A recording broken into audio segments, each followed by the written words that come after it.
Well, I'm glad I'm not the only one that felt like this was just terrible football. And what got it started was, Pittsburgh laying just a complete total egg on Thursday night.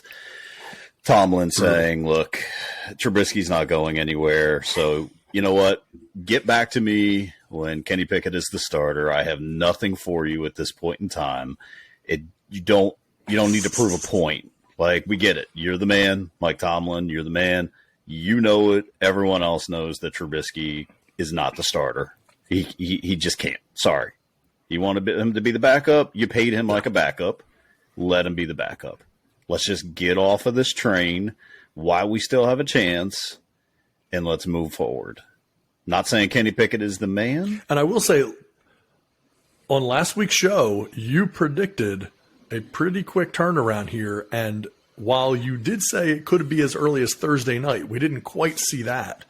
But I do have to think that I said week 6, I believe. I think the seat has gotten a lot hotter after that Thursday night performance. And it's coming more and more toward you being right that this change is going to happen. And again, it's not that Trubisky is doing anything terrible. He's just not doing anything well. He's not like costing us games. He's just not able to win us games. You can't have all that offensive talent and have a quarterback that can't that has cold feet. The quick feet. Where am I going to go? Let me just get rid of this thing as fast as I can. It just ain't going to work, man. Yeah. So quickly, if just devil's advocate, looking at it on the other side, half full glass, half empty glass, however you want to say it. Sure. If you guys were scoring points, if the offense was clicking and you guys were just losing because the other, your opponents just outscored you. But if you guys were averaging, 28 points a game, 21 points a game, would you feel the same way? Or is it just the fact that the offense is not doing what it needs to do in order to win a game?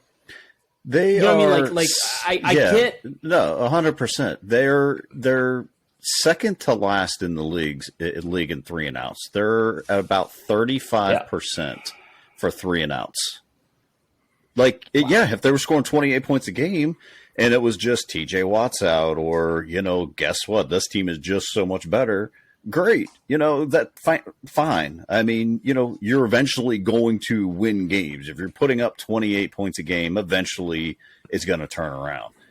But when you're holding opponents to 17 points per game, and less, and you still can't win football games, you have to start somewhere. Again, is Kenny Pickett the man? I don't know. But guess what? We got a year to figure it out, because if he's not, now we're going to be in the running for Ohio State's quarterback, or, whoever else, you're going to get that high draft pick, and then you're going to know right away, like, all right, maybe he's not the man. So I get wanting to protect him, but at some point, okay, put Mason in. I don't know, do something else, because this just isn't working. You have too many playmakers.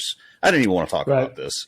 Now y'all got me fired up and got me going. I don't even want to talk about the Steelers. It was going to be a foregone, just forget it even happened. But if you're going to be this ineffective, you have to make a change. You have to make a change, and it's got to start with the quarterback. You can't change out your wide receivers. You can't change out your running back. It's got and you don't need to somewhere. And you don't need to. No, you've got talent in those places. There's stars all over that offense. You just need someone to get the ball to them and get them in the right positions and make the right. So let me ask you a question. Here, I have a question for you. I'm very curious to see your take on this, because keep in mind, you're talking about a team. I don't like this team. I don't want to see this team succeed. Right. So, but I do respect them. I went on a little bit of a rant last week about the Dallas Cowboys and what a train wreck they are as an organization and just humans in general. I don't feel that way about the Steelers. Sure. While I hate them, I respect the organization. It's a healthy hatred between, my team, of course, the Baltimore Ravens, the Steelers. I think there's a healthy respect and healthy hatred there. Here's my question for you. Would you want the team to go to Pickett now, understanding that means that Pickett is being coached and plays called for him by offensive coordinator Matt Canada? Or would you rather keep Canada away from Pickett and not see that move made until the team moves on from Canada? It's crazy because, I would, I would joke and be like, no, I wouldn't want anyone to be around, Matt Canada and his offense. But the preseason, we saw, again, it's the preseason, but you saw the creativity, you saw the stuff that he could do. And I don't know. I don't know. Yes, you can't. You're wasting that defense. Like, you're wasting Minkah Fitzpatrick years. You're wasting TJ Watt years. Cam's up there in age, but you're wasting a defense that's going to hold teams to less than 21 points a game.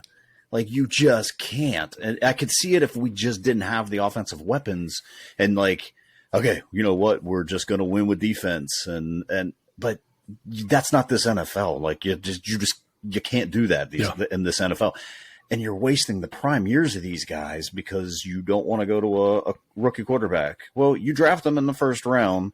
This isn't a Jordan Love situation. He's not hiding behind Aaron Rodgers. It's Mitchell freaking Trubisky. Now third team in 5 years, 6 years, whatever it is now for him.